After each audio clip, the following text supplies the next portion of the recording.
So here we go.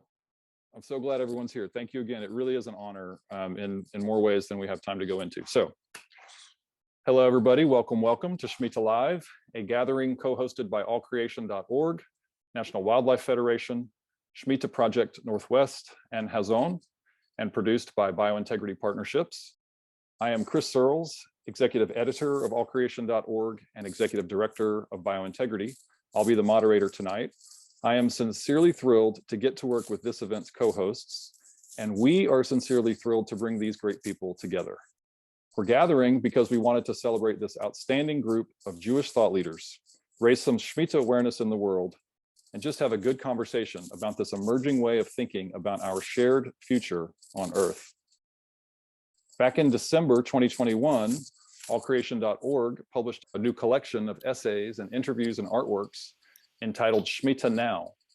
That collection came together beautifully because we hired guest editor Yaira Robinson, and she did the rest, including bringing this group of people together to contribute to the growing modern understanding of the relevancy of Shmita, the biblical commandment of releasing debts and letting agricultural lands rest every 7 years, and freeing slaves and enabling an economic reset that ensures a secure foundation rooted in connection to the land and to every person every 50 years.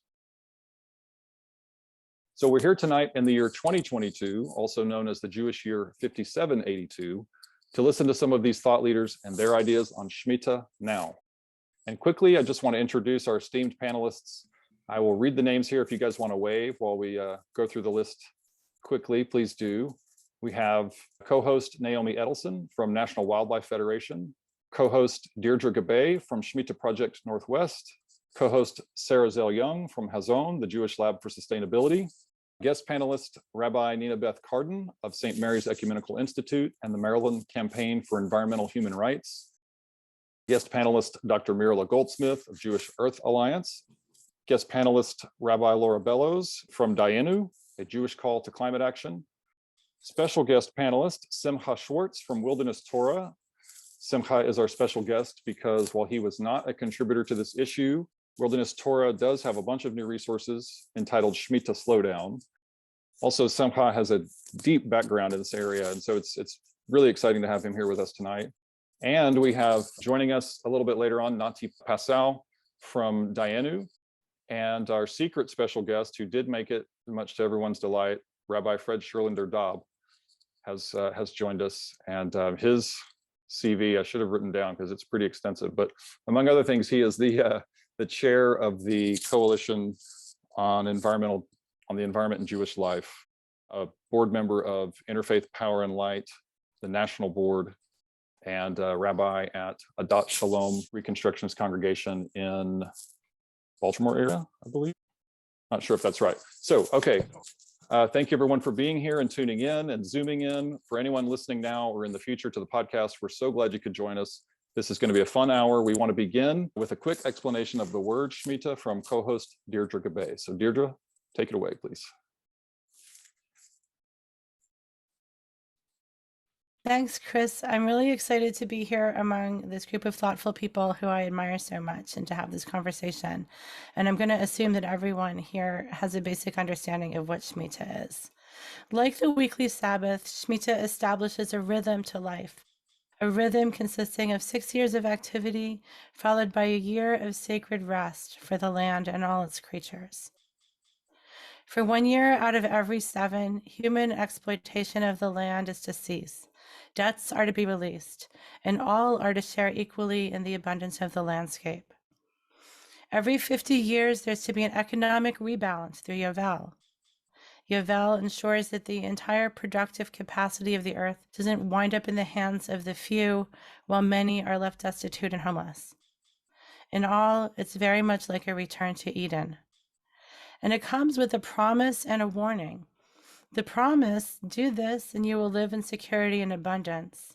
The warning, if we don't, there will be consequences that will manifest through an increasingly hostile environment. But what meaning can this obscure agricultural commandment have for us in modern times? That is what we're here to have a conversation about today. It's impossible to ignore the fact that our world is in crisis. It's in crisis through the growing environmental catastrophe of human-caused climate change, and also through the unconscionable distribution of wealth that distorts the social, political, and economic fabric and has deep implications for the very idea of justice. The Hebrew Bible hints that these seemingly disparate crises are linked and offers Shmita and Yovel as an antidote. The people Chris has gathered into conversation here are among many across the country and the world who have been thinking deeply about the lessons that Shmita holds for us in modern times. We'd like to give each of you 2 to 3 minutes to share a bit about who you are, what motivates you on a spiritual level, and what you're involved with right now and its connection with Shmita.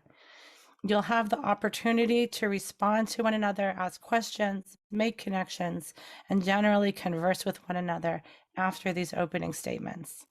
And in the final few minutes, audience members may have the opportunity to ask questions too. So for those of you listening, if you have questions as the speakers converse, please write them down and we'll give you a chance to submit them through the chat when we get to that part. So let me start by inviting Naomi to introduce herself and to share what she would like to about her life project, her connection with Shmita, whatever moves you in your 2 or 3 minutes of introductory remarks. Thank you. Thank you very, very much. Thank you, Chris, for hosting this. Really appreciate it. So when I was growing up in Cambridge, Massachusetts, I used to have a sign on my door that said, "I like horses and dogs." And like many girls growing up in an urban area, that was my relationship to animals. And I thought I wanted to be a farmer. I really did. I got this idea. And then I even mucked stalls and stuff like that as an intern. And then I saw a movie in high school about wolves, and that changed my whole game plan. And I decided to become a wildlife biologist. Wild animals were much more exciting.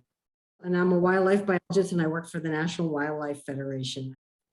That's been my career goal, my personal goal. And I wanted to share with you one of the lines from Deuteronomy that really speaks to me about my choice in life is this idea that I call heaven and earth to witness you today. I have put before you a blessing and a curse. Therefore, I encourage you to choose life that you and your children may live. And I feel like right now, as many of you do, that every choice we make for the earth is about choosing life. And most of us don't farm anymore. But while we don't do that, we actually are growing things. And those of us who have yards, we are growing grass, lawns. That's how we have grown up being taught to what is beautiful. And this grass, just like agriculture, can harm the earth. We put fertilizers and pesticides. We put on plants that didn't ever exist here from other parts of the world that aren't adapted and don't provide food for wildlife. And we are actually harming the earth through our yards. While we think of them as beautiful and fun places to enjoy with our families, they actually also, like Shmita called for, they ask for, we need to change how we take care of our yards, change them to put in native plants that will help people and wildlife.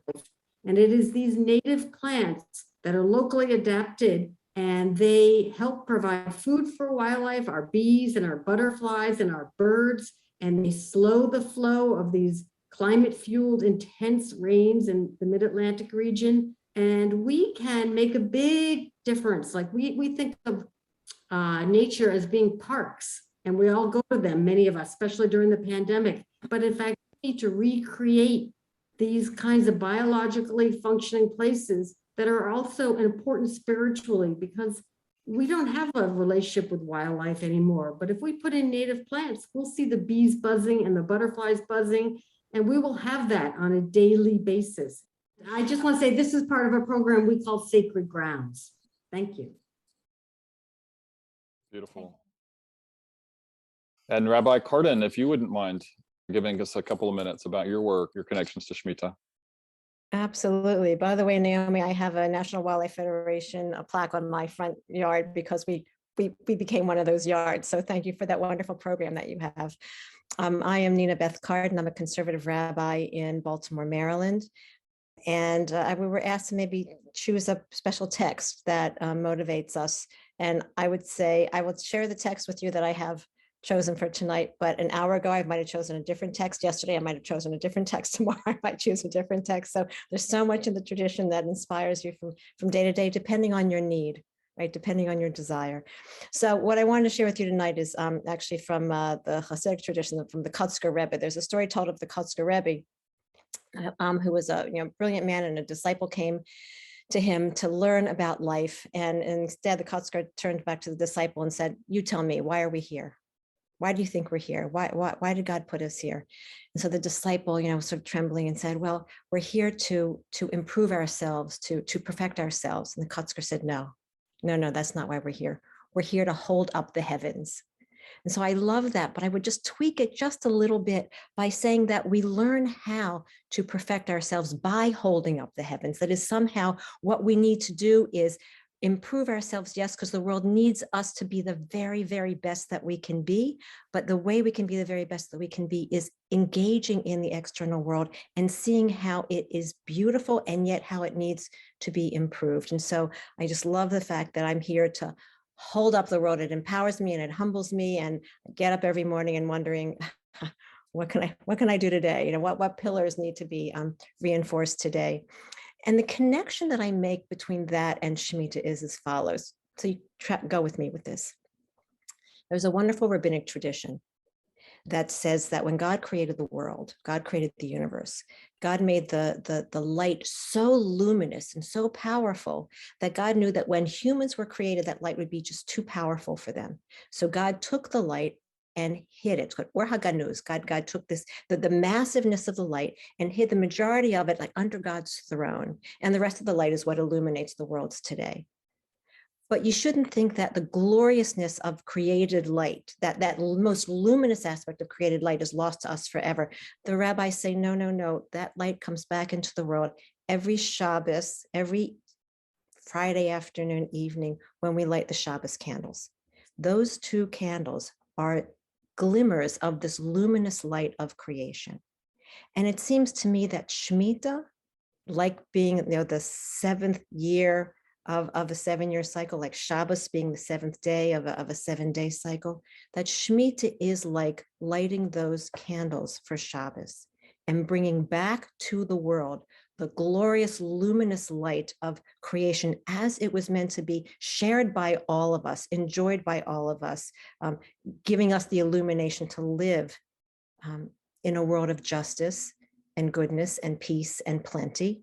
And that's our task during the Shmita year, is to bring back to this world that vision of the most luminous birth of creation. And that's part of our job. Thank you so much, Rabbi Cardin. Beautiful. And I will interrupt there and ask Rabbi Bellows to pick up and share from there her connections to Shmita as well. Thank you so much.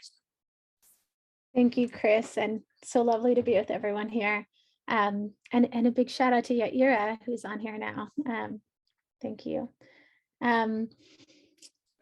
So the story that comes to mind is one from the Talmud, from one of our great books of Jewish law and wisdom and stories. And it's a story about two rabbis, and actually it's told two different ways with different names in there. So I'll just say, two rabbis, close friends. One is on a boat, the other one is on another boat nearby. And the first rabbi sees his friend's boat capsize in the midst of a storm, of this raging storm, and is on the boat mourning what he fears is the loss of his friend's life and the loss of the lives of everyone on the boat. And eventually his boat makes it to shore, gets to the shore, to the coast, and he's walking there, and lo and behold, there's his friend sitting there on the shore, and is sitting there studying Talmud, studying halakha, studying some of the laws about how we practice. And he says, "Oh my gosh, how did you survive? How did this happen?" And the rabbi who survived, he says, "Well, as I was in the midst of this raging sea, as each wave came, I bowed my head to it, and I clung to a daf literally a page of the Talmud, a page of this teaching, or a plank of wood from the ship. And that's how I made it through these raging seas. And it feels like so much of my work and life is sort of in the raging sea, is in the raging sea of these times that we're living in, times of climate crisis, times where communities are needing to figure out how to respond to an ever-changing environment and world, and to where clergy and many different healthcare workers and others are figuring out how to respond to disaster in different ways. And I find that for me, Shmita and Shabbat are, they're like that moment of bowing our heads to the wave, or that moment of just getting to say, you know what, we're in a raging sea right now, but like we have to sometimes release in order to be carried wave to wave, back to shore, to find ourselves, to find, the people who can help carry the enormity of it with us. So I'll just close by saying that Dayenu, the relatively new organization, and I am relatively new to getting to be a part of Dayenu, is building a Jewish climate movement, continuing to build a Jewish climate movement on the shoulders of some who are on this call. And we have a new campaign called Bechol Meodecha, with all of our might. And I raise that because so much of what we do, just like this idea of with all of our might, is rooted in love, is rooted in taking action on behalf of that which we love. Beautiful. Sarah Young, could you take from there how you and Hazon are connected to Shmita? Yeah, absolutely. So my name is Sarah Young. I'm the Director of Strategic Partnerships at Hazon. Hazon started the Shmita Project a few Shmita cycles ago, and now thanks to some of the great work of many organizations on this call, Shmita is more widely known within the Jewish community at large. But when Hazon started this project, it was really an esoteric piece of our tradition that had been lost to some respect. So the Shmita Project is really works to expand awareness about the biblical tradition and to bring the values of this practice to everyday life. Right now, we're a network of about 80 Jewish organizations across the denominational spectrum, and even a few non-Jewish organizations. And we really are a network about different Shmita work, and hope to highlight each other's work. Some interesting things that have happened in the project this year: we did our inaugural Shmita Prizes, which was our first Shmita art competition. We had 250 entries from all over the world, 11 different countries, and it came to try to find a ritual object for Shmita. We have ritual objects for all different Jewish things, for Shabbat, for Pesach, but what can mark Shmita? We had a wonderful cadre of ritual objects submitted among a whole host of art and other categories. And we also put out an updated Shmita source book, which we believe is a comprehensive primer on Shmita in its biblical origins, the rabbinic tradition, and modern day applications. So if you're interested in that source book to enhance your knowledge, you can get that on our website. We offer a purchase print copy or a by donation digital download. And we see Shmita as a real something to strive for, something every 7 years where we can really think about the world we want to live in. And I'm going to jump in there. We're trying to keep as close to an hour. No, you're good. You're very good. So Simcha, would you mind telling us about your connection to Shmita in a couple of minutes? Thank you, Sarah. Sure. Thank you to all creation and everyone on this call. I'm honored to be here with you all. And also just want to give a prayer out to Ukraine and the people that are suffering in Eastern Europe due to what's going on. An inspirational quote I have is from Rabbi Abraham Joshua Heschel, in which he talks about the Sabbath, which Shmita is the grand old Sabbath, the Sabbath of Sabbaths. And he says, is there any institution that holds out a greater hope for humanity's progress than the Sabbath? And I'll just say, then the Shmita. And, you know, Shmita is, I look at it as well as an earth consciousness, an economic consciousness. We're raging, we're going so fast. It's saying, hey, stop, slow down. It's not about necessarily accumulation of wealth. Let's just rest for a moment. Let some debts free and step back and reevaluate. And I'm the director of development at Wilderness Torah. We decided this year, it happens to be our 14th year. So we're in our second Shmita moment. And what are we going to do for the next 7 years? So we actually slowed down some major community festivals and took a look inside, done some strategic planning. We're designing the future center for earth-based Judaism. That was our tagline, Wilderness Torah, the center for earth-based Judaism, without an actual center. Well, we're getting to do that this year and design it, and it's going to be housed at Camp Newman in Sonoma County. We're also looking at cultural evolution, is what we call it, our internal staff structure. How can we embody Shmita both by creating a sabbatical policy for those who work for 6 years, but also a little bit of Shmita in every day. Shmita is not waking up on the 7th year and saying it's Shmita. It actually takes 6 years to prepare for it. So how do we approach each day, each week, each Sabbath with a taste of what you'd like to do in the 7th year? Beautiful. And that's what I got for now. Thank you so much. Let's keep moving. Deirdre, can you give us your 2 minutes? Yeah, thanks. I started the Shmita Project Northwest, which is, it sounds a lot like Shmita Project, but we're here in the Northwest. And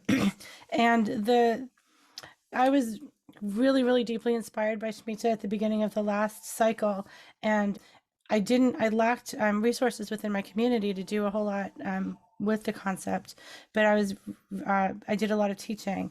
And now with Shmita Project Northwest, we're grounded in my congregation, my conservative Jewish congregation, and we're also doing it on a sort of a multi-faith basis, because we're also have a partner in Earth Ministry Washington Interfaith Power and Light, which is a multi-faith faith-based environmental organization. So it's actually a wonderful partnership, and many people outside of the Jewish faith are interested and inspired by the message. I think what's really important about what we're trying to do, we're sort of in a pivotal point right now because we're in the middle of a Shmita year and we don't want to go away. And like Simcha was saying before me, that our goal isn't to be just like a festival that pops up once every 7 years. We are really, in addition to trying to inspire visioning around small, immediate projects that are inspired by Shmita, to really look at medium and long-term visioning for like what transformational projects can we envision and then begin to work with when we have a long time horizon, like 6 years, to prepare for going into the next Shmita cycle. Thank you, Deirdre. Rabbi Taub, if you wouldn't mind giving us a couple of minutes. Thrilled to be on with everyone. Thank you so much. Like many of you, doing it in our little corner, Adat Shalom, a Reconstructionist congregation, Bethesda, Maryland, pioneer of sacred grounds, to pick up where Naomi Edelson left off, and many other great projects like that. The angle that I want to add from the textual tradition, Musar, this beautiful set of spiritual and ethical teachings for self-improvement that ultimately bring us more close to the center of our faith. The focus is, of course, as many of you know, on midot, or attributes, and so many of them speak to Shmita, or perhaps it's Shmita speaking to them. Like anava, the idea of humility is taking up the right amount of space. What would it look like for a society, for a species, to right size itself? Shmita is exactly, if not exactly as practiced in 5 parshiot, but Shmita consciousness is exactly how we right-size ourselves in relation to others. Achrayut, responsibility, interconnection, chesed, loving kindness, building the kind of resilient micro communities that Shmita consciousness would actually dictate. And perhaps above all, kavod, the idea of honor. The classic proof text for this from Pirkei Avot is Ezehu mechubad, who actually is honor worthy, honorific? And the answer is mechabed et habriot, whoever honors the creations. It's usually translated as honors all people.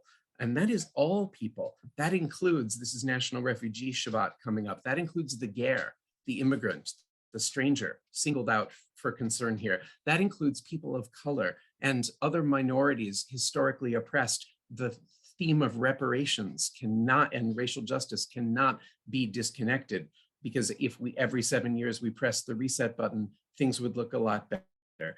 Kavod across the board. And that brings us back to Ukraine, but it also brings us back to the relationships just with the others around us.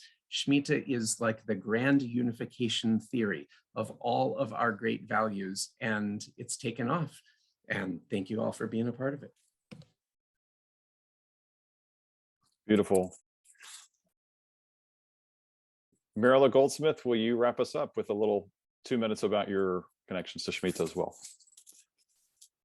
Sure. Well, you'll be able to tell from my remarks that Rabbi Dobb is my rabbi. I grew up with the idea that Judaism was countercultural, but I didn't really understand that until the last Shmita year, when I had the good fortune to be working at Hazon, and we spent a lot of time really studying the whole idea of Shmita and getting to know its ins and outs. Learning about Shmita just made it so clear. I learned that, and this is the way I like to put it, that Shmita is a year dedicated to sustainability. It's about caring for Earth and caring for people. It's the Jewish version of the social, the environmental, and the economic going together. And what I took from that as a climate activist is that in a world inspired by Shmita, we wouldn't be in the mess that we're in. People wouldn't be dying from the filthy air. We wouldn't be devastating mountains with mountaintop removal. We wouldn't be spreading toxic wastewater from fracking on our roads. We wouldn't have these oil-fueled wars that we have now. Shmita, for me, there's 2 really big ideas in it. The first is that transformation is completely possible. Every 7 years, we can completely change the rules and we can do things differently. And I think that really is an important thing to hold on to when we think about the world that we live in today and how we need to change it so utterly. And the second is that Shmita is all about doing it together as a community. It's not the academic sabbatical of the individual. It's the community changing the rules.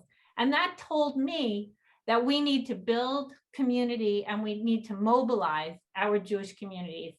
And now I'm doing that through the Jewish Earth Alliance, which mobilizes Jewish communities to advocate with Congress for the systemic solutions that we need for climate change. Beautiful. Okay, thank you so much, Marilla, and thank you everybody very sincerely from my heart. This is truly an esteemed group. You know, it's clear that Shmita means a lot of things, and so we'll just see kind of where we end up in this conversation. And I will step out of the way, and you guys take over. Thank you again. Well, I mean, I think I would encourage everybody to unmute and feel free to jump in. I'm jumping in first, sort of to break the ice or something, and then everyone else can jump into the broken ice. I'm really part of the reason that I'm excited about this is because I want to bring some of these wonderful things back into my community. I'm starting to write down a list of things that I want to begin to raise and inspire other people to do in my community. I was really listening to the idea of a Shmita focused Musar practice. that's something that could be a really meaningful background process that goes on during 6 years. One could imagine cycling through the midot and having like really, as a study practice within a community. I love the idea of sacred ground. My synagogue planted a rain garden, and I would love to see. And we have a food garden, and I would love to bring the idea of. And then the beauty of it then is that the next Shmita year, we let it go. We don't like trim it, plant it, do any of these things. We just sort of see what happens, like observe these native plants, this sacred ground, and watch the creatures and partake of it. And it sounds like a very beautiful practice that could be attached to Shmita as well. I was very curious before the thing got started.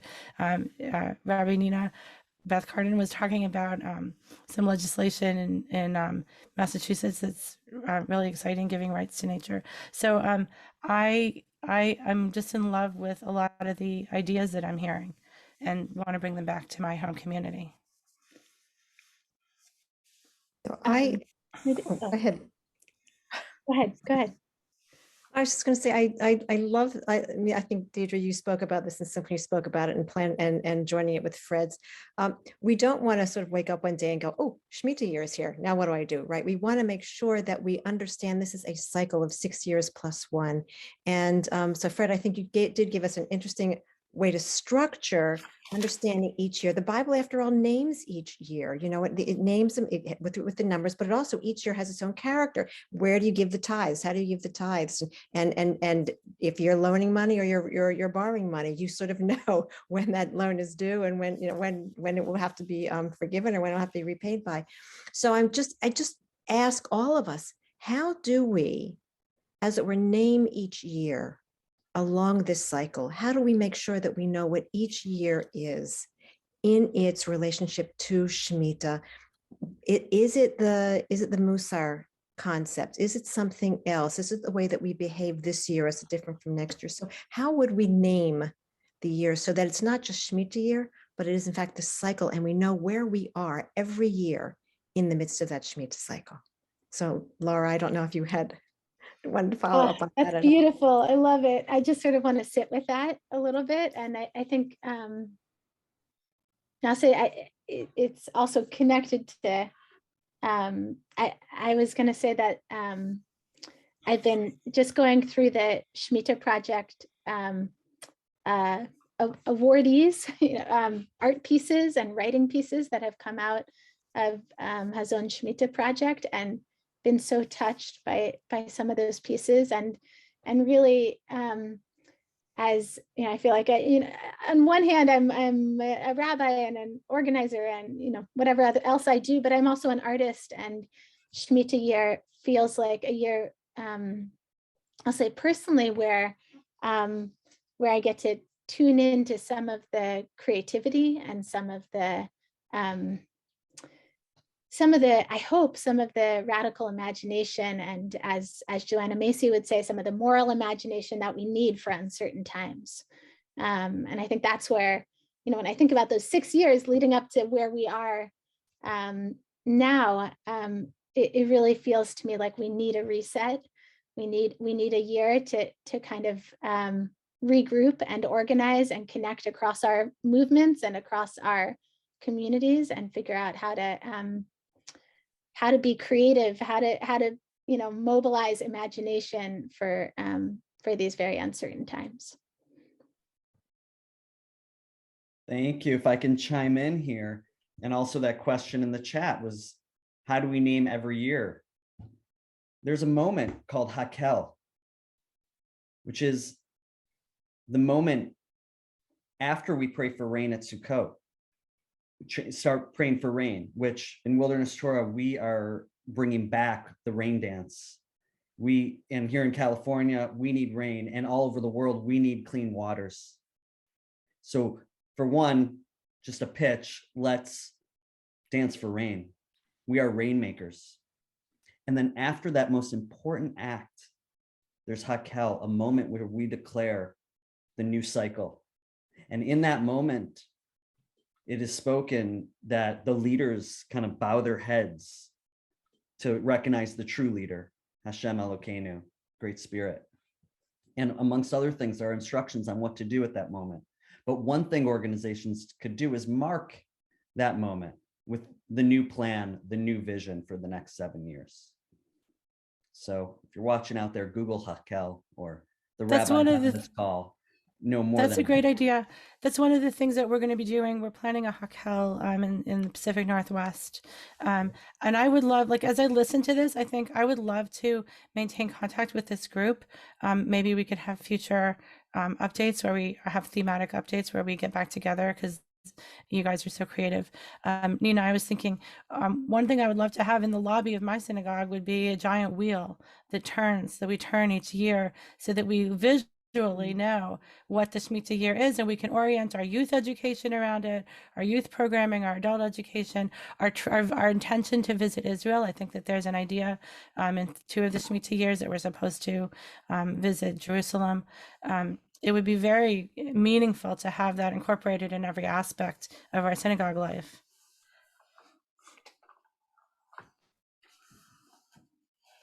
One of the other things that that I have done is I had made, because I'm not as artistic as Laura and others here, a Rosh Hashanah Seder plate, which has 6 bowls in it, so that every Rosh Hashanah I would fill up a bowl. First year, first bowl; second year, the first and second bowl; third year, first, second, and third bowl. So that I would always know when I started, sort of the Hakel idea, but I would do it simply, at my home. So I would know what part of the Shemitah cycle I was entering now.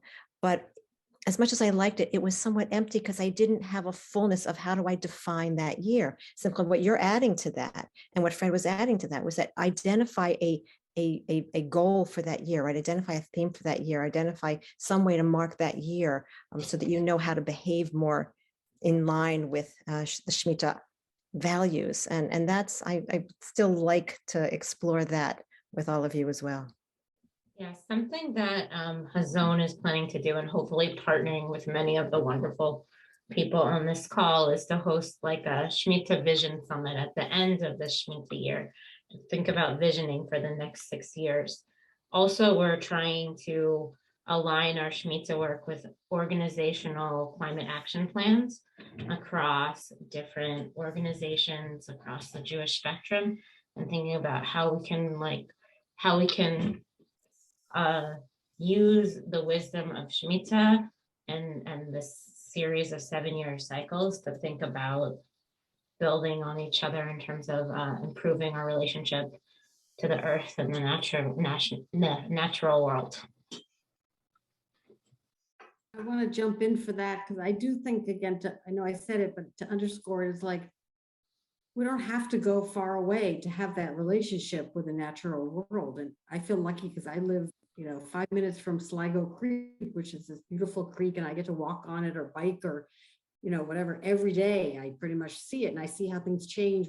And like, people don't have that in their lives. My parents grew up in New York City. They didn't have that, and we only got it because we didn't have enough money. So they would camp as, going on vacation because they didn't have the money for hotels and fancy restaurants at all. So we learned, about the outdoors that way. But I think that's part of it. We have this disconnect with each other, but also with nature, with wildlife.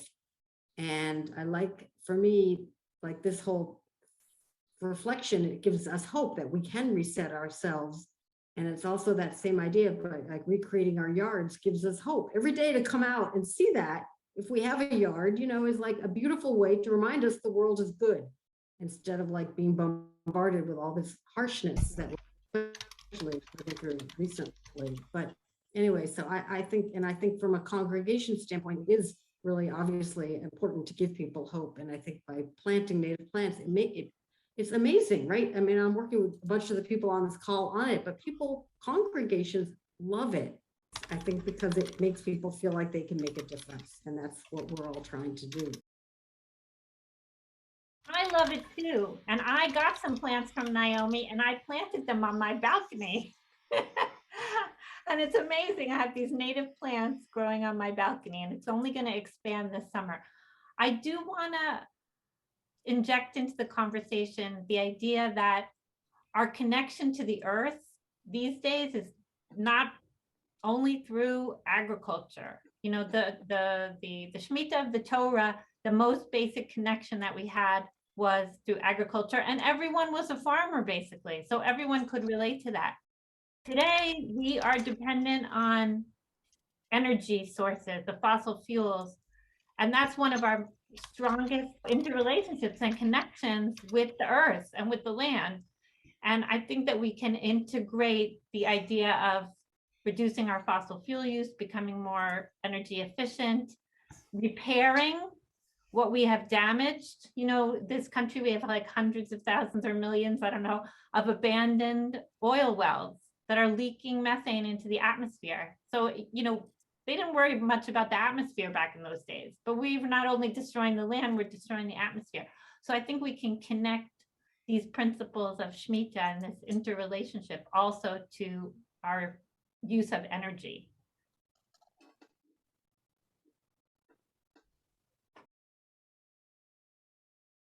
Hi, everyone. I just want to say hi. I'm Nati. I was just teaching a class on Shmita for the Jewish Farmer Network that just ended. So coming straight from that. So glad to have you, Nati. Thank you.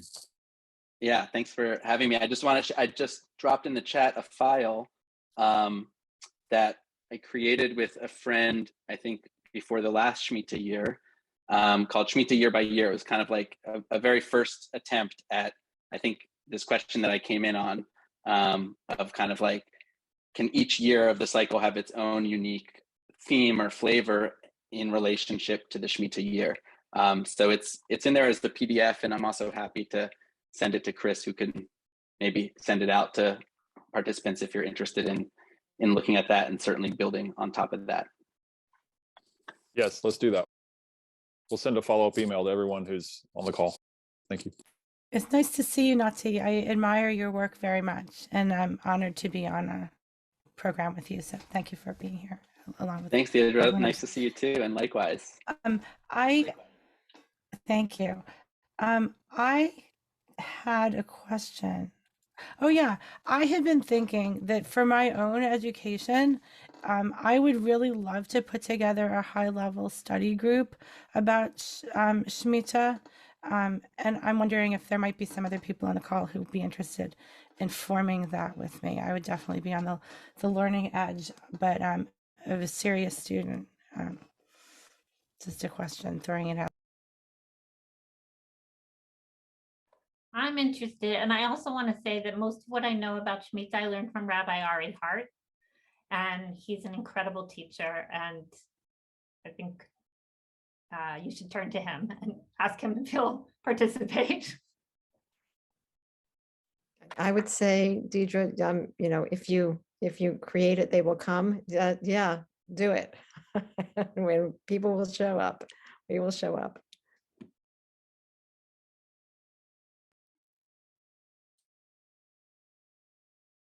So what are people doing this year to mark this Shmita year for themselves?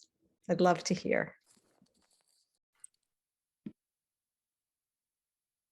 So apropos of the classic division Shmitat Karka, the land-based parts, Shmitat Ksafim, the economic justice elements, and then kind of the third of the restfulness and renewal, three big programs on each of those, bringing in community partners. And with the Shmitat Ksafim, the economic one, tying into our own synagogues, as with many of our communities, growing racial justice and anti-racist commitment consciousness, and really focusing on this question of reparations.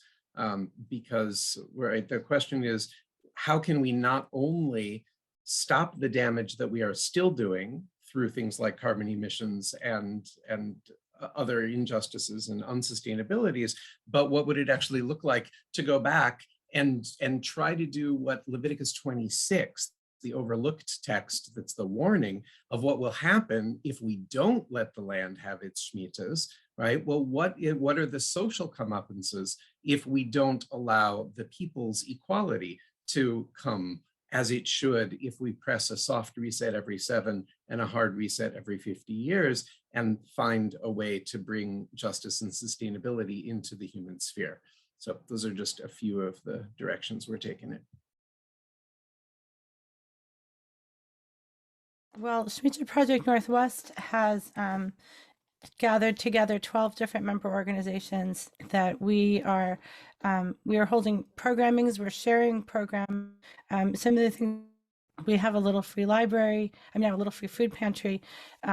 We had a program in honor of Tu B'Shvat and Martin Luther King Day, teaching about connections between Shmita and racial and economic justice. And we've taught in our on our religious school and our middle school programming. We taught your teshuva, Rabbi Cardin, and we taught about the meaning of Shmita to our 6th graders, and we're trying to infuse it throughout our community. We're making resources available through, we're putting together a big website that will enable all of the community, whenever we have Shmita related programming, to share it so that we're all aware of it and can participate. We had a great program at Tu B'Shvat with City Fruit, which is fantastic. There are many, I call them Shmita adjacent organizations that know nothing about Shmita, but they're 100% aligned with the goals. And what they do is they gather the fruit that grows on our abundant, copious city apple trees that are all over the place, and brings them to food banks so that they actually feed people. And they teach people to care for their fruit. And it's not just apples, it's everything that we grow out here.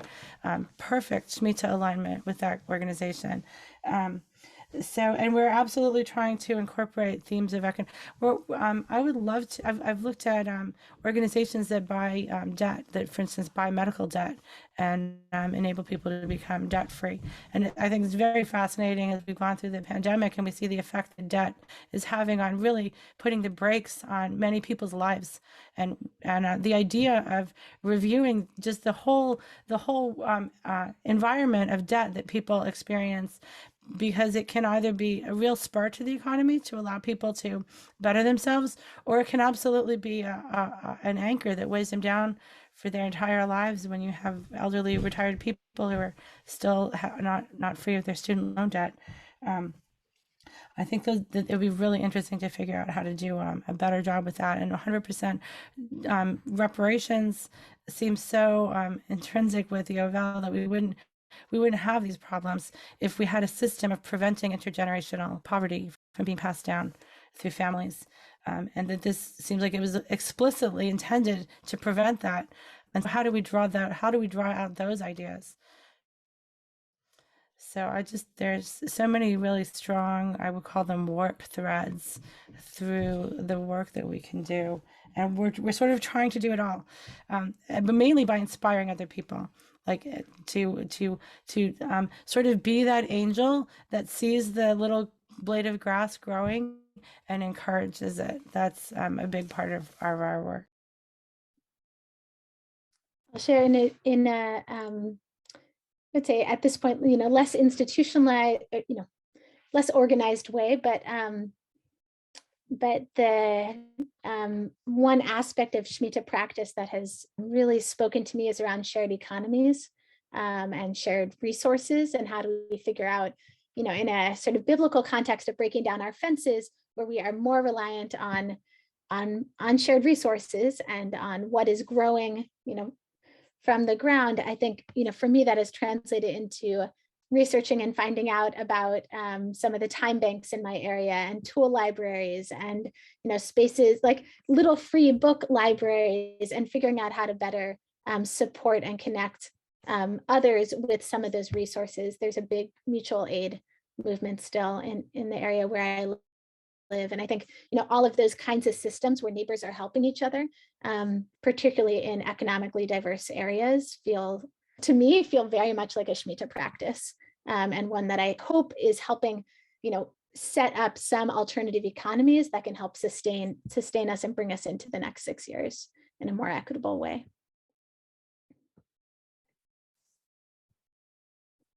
No, I was just gonna say, I'm curious if there are others who haven't spoken, who have like Shmita practices that they're sitting with, working with, that kind of thing. It's been great to hear.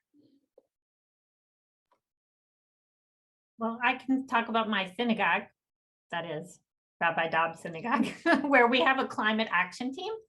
And we found a fantastic connection to Shmita this year because our county is working on a new general plan, which is about land use and sustainability for the county. It's called Thrive 2050. So it's basically it's going to set the parameters for development and everything that goes along with it, like transportation and affordable housing for the next 50 years.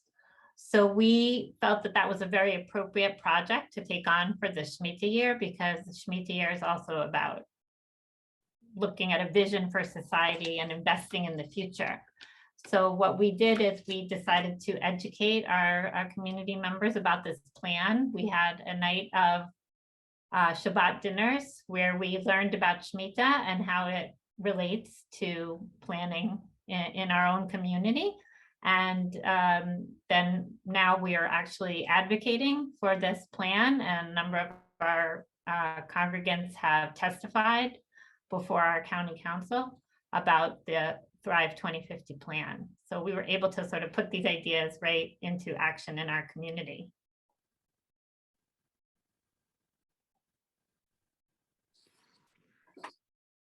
Yeah, I want to sort of jump in and maybe take a turn with a question for the group about an interpretation on this large idea of Shmita. The thing that's most exciting to me about it, again, as an outsider, is to me, it feels very revolutionary relative to the way we perceive of our relationship with other life on our planet, with cycles of, as Deirdre said, institutionalized poverty and other issues around social imbalance and imbalance with the biosphere that sustains us.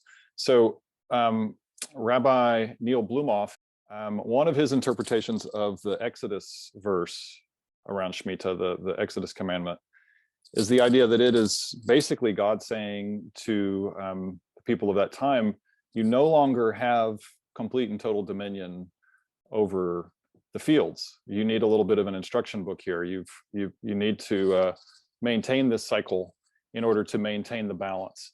And it's sort of the idea of a helping hand.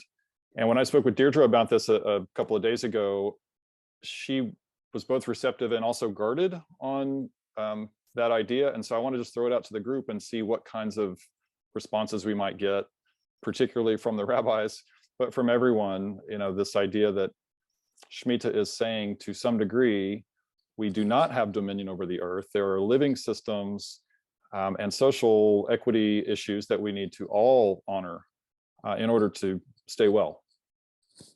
So can maybe Rabbi Dobb speak to that, or Rabbi Cardin speak to that first? Just very quickly, in Leviticus 25, Shmita and Yovel are next to each other, and chapter 25, verse 23 is the famous line, Ki li haaretz, the land is mine, says God. And many of the classic commentators point to that as the proof text for all of Shmita. It's back to that question of humility, of anava, of right-sizing ourselves compared to God, as well as compared to the rest of creation.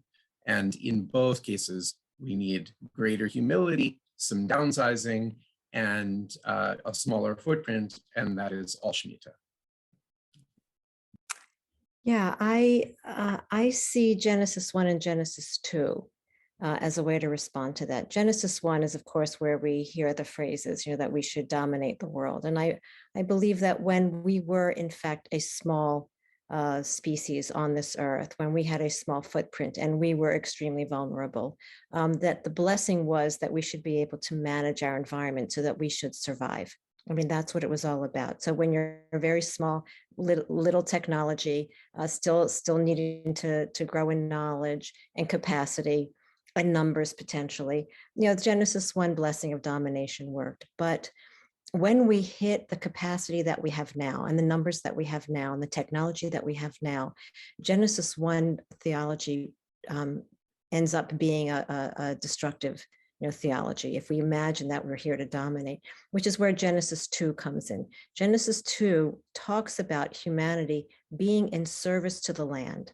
In order for the land to serve us and to be there for us, we need to be there for the land. So Genesis 2 is actually an antidote to that vision that we are here simply to dominate the earth, but that we are here to work in concert with the earth, as a partner with the earth, to make sure that it is It is verdant and continues to be regenerative. But remember, it says that we are there la'avda, to work the land, and also lishomra, to protect it. And a good friend of mine, Jeremy Benstein, asked the question, protect it from what? We're talking about the Garden of Eden with Adam. So what does the world need to be protected from?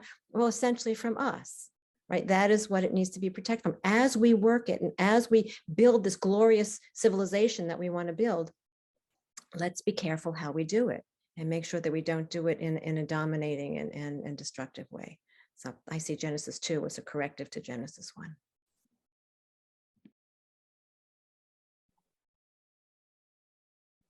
Are there any other thoughts people want to jump in on that? It's beautiful, and the biggest challenge of this gathering is to try and get a lot said in a small amount of time, because there are so many amazing minds here. So let's see if there are any more thoughts on this idea of dominion and the corrective and the text being written at a time where scale was not an issue, human environmental footprint, as it were. Yeah, I have a thought about that, which is that one of the ways that I understand Shmita is in relationship to the creation stories in Genesis 1 and 2, where we started in a garden essentially as kind of tenders of the garden, caretakers of the garden. And then when we're exiled, the punishment is that we become farmers, right? Like we go from kind of living amidst all this abundance to, by the sweat of our brow, we will eat bread. And that what Shmita kind of points to is it points us back into the Edenic way of life, where we basically stop being farmers for a year. And in terms of how that relates to kind of the other species on the planet, is that, for 95% of human beings' time on Earth, we were not farmers.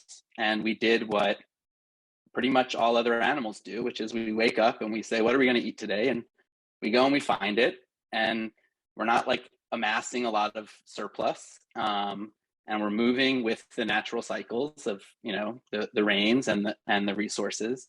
And when we become farmers, we shift gears and we take an approach where we're going to have more control over our landscape and perceive control over our food sources, and that kind of separates us from the way other animals live. And I think it's a powerful reminder that we've only been farming for 10,000 years-ish, and humans have been on Earth for at least like 200,000 years. And so we in many ways, it was a lot more sustainable to not be farmers. And so Shmita kind of like points us, it kind of keeps that memory alive, reminds us that we were not always farmers. They're just asking if I've read Ishmael. Yes, this is where many of the ideas that I have about Shmita come from, both Ishmael, and there's a great book that was written by a Christian theologian in response to Ishmael called Genesis and the Rise of Civilization, where he basically goes through the entire book of Genesis and maps it onto the history of the agricultural revolution and the rise of civilizations in ancient Near East. But yeah, that it's a reminder, like we're animals, and that we can also live without farming. I mean, it'd be hard now because we're so dependent on the agricultural systems, but as a species, we can do it. And Shmita kind of keeps that memory, and maybe in a more practical sense, it keeps the literacy alive. If you knew that every 7 years, a big part of your diet was going to be foraging wild plants, then you would be sure to know which wild plants you can live off of. And so I think there's a real kind of power there and a flattening of any sort of like species hierarchy, where we might place humans above the other animals, where we can kind of go back to being part of this web. Beautiful. I just want to add something that, I don't understand that whole concept of dominion, because I just never grew up with that. And it's just a foreign idea to me when I learned it at some point, even though we obviously live our lives that way because we don't use thought in everything and how we use it. But I know many people were taught that, but it also just was never like, I feel like I had to be taught to think like that instead of starting naturally without that thought. I don't know, so it's I know it's different for other people, but it's always struck me as almost like something we do have, like racism. We have to be taught to be racist. We're not born that way. We're born loving and natural, creative and well about the world, I think. And so I think we also were born that way in our relationship with nature. And somehow we were taught along the way not to be that way. I think there's the interpretation that I'd like with respect to that verse comes from Rabbi Shai Held. He looks at the word as the human being having been sort of established as God's vice regent on earth, and we're asked how would we have dominion as if we were standing in for the Creator. And if we think of the Creator as having created all of these things with love, wanting them to fill the earth and to be fruitful and to multiply and admiring their beauty and reflecting on their goodness before the arrival of the garden's caretaker, that form of dominion looks very different. If you look at God as the mother of creation, sort of, I mean, if you don't mind the sort of gendered aspect of it, but the idea of like having created all this is like the children. And here I'm like, you're the babysitter of my children. Like I give you dominion of my household. And it doesn't mean that you're like meant to whip my children. And when I come back, they're going to be like flayed. I mean, I want them to be taken care of. And so I see the word dominion can mean that as well. And I think that's the gift of interpretation that I was given by Rabbi Shai. Beautiful. Let's quickly ask the audience to put any questions they may be thinking of, no matter how simple or complex, into the chat and start to wrap up. I'm going to try and show, while they're writing their questions, also these visuals. One thing that strikes me about the idea of Shmita and letting fallow fields, or letting fields lay fallow, or however that terminology sticks together, I just learned today that the word fallow really means brown, basically the color of the field. So the idea in a way is that, we're letting things go from brown to green again. We've been talking tonight about this idea that Hazon defines here pretty succinctly as reimagining society, reimagining the future based off of these specific tenets that are identified in the text, and these bigger ideas of the land not really belonging to human beings. And there's just so much here for us to discuss and think about and employ. There's also a discussion that Deirdre and I had a couple of days ago about the Native American point of view right now that says, we don't need you to come help us. We need you to claim your homeland. We need you to find where the stars know your name and develop a relationship with your lands and take care and allow things to be as they should be for the other life on our planet. This particular slide I love because of the image on the left. Mr. Rosenberg here is just saying that to be able to do a mitzvah that's connected to the land is very special. And so I think also we should highlight this spirituality that comes from interacting with the land, that comes from interacting with the other created living things. On the right is the head of the Israeli ministry on, what's the right terminology here?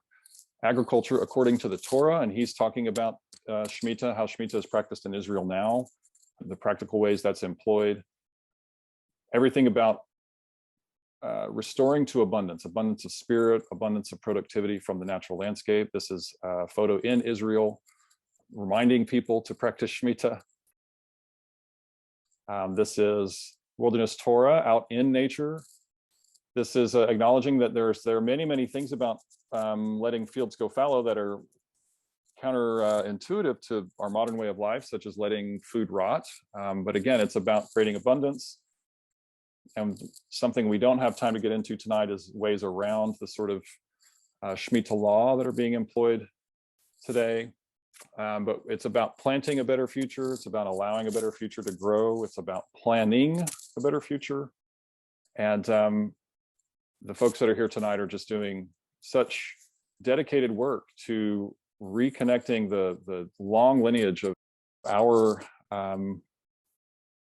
identities as people on earth to this deep biblical text that I think is very rich, and I hope to stay in contact with you guys and learn a lot more. So if there are any questions in the chat, let's see, I have one here. How can we as non-Jewish parishioners embrace the idea of Shmita? And would we be welcomed to be part of the practice of Shmita? I don't see the question in the chat. Do you mind repeating that? Sure.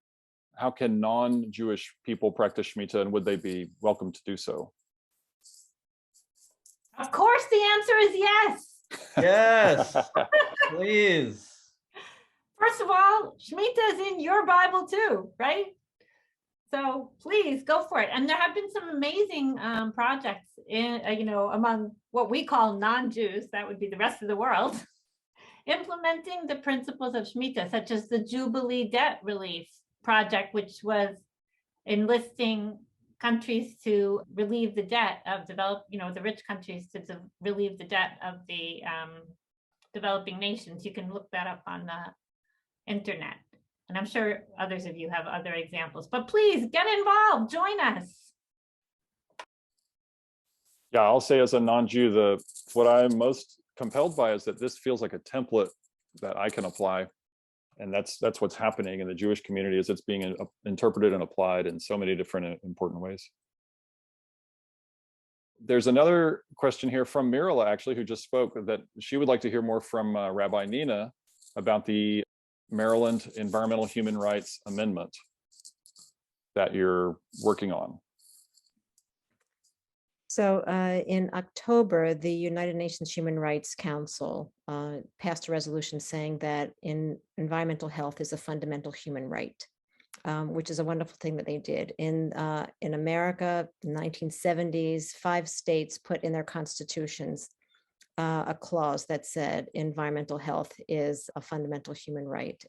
And what we're trying to do here in Maryland is capture that zeitgeist that is now reemerging after 50 years from the 1970s to now, and put in our state constitution, in our Declaration of Rights, an amendment that says that each person has a fundamental and inalienable right to a healthful environment. New York State just did it. There are 14 other states looking at it right now.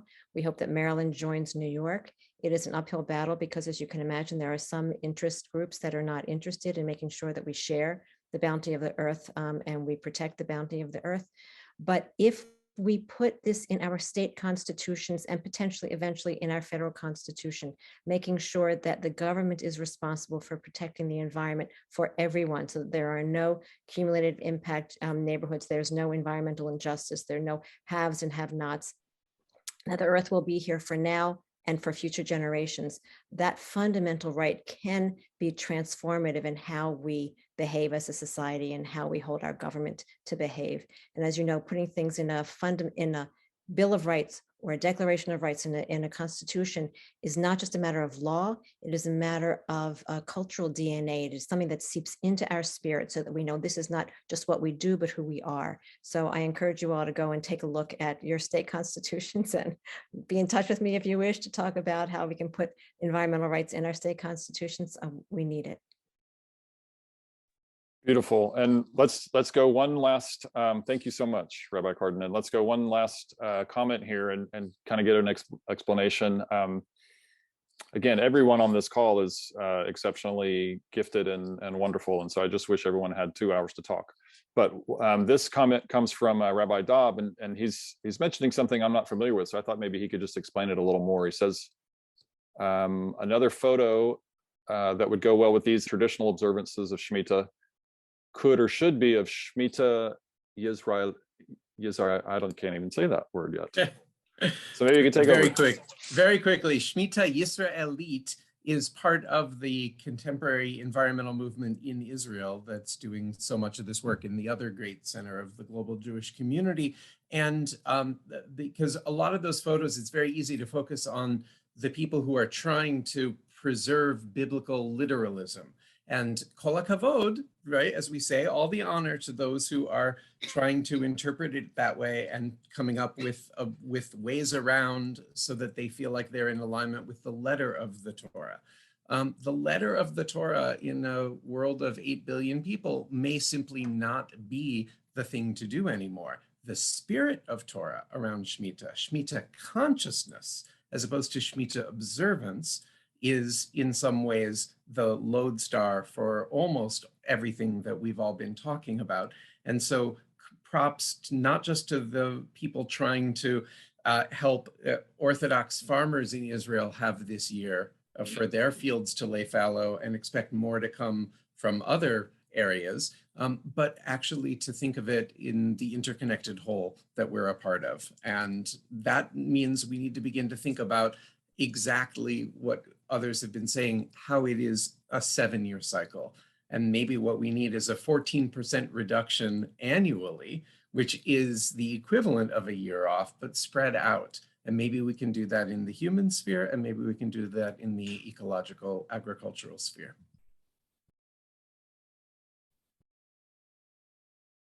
Beautiful. As the Christian folks say, amen.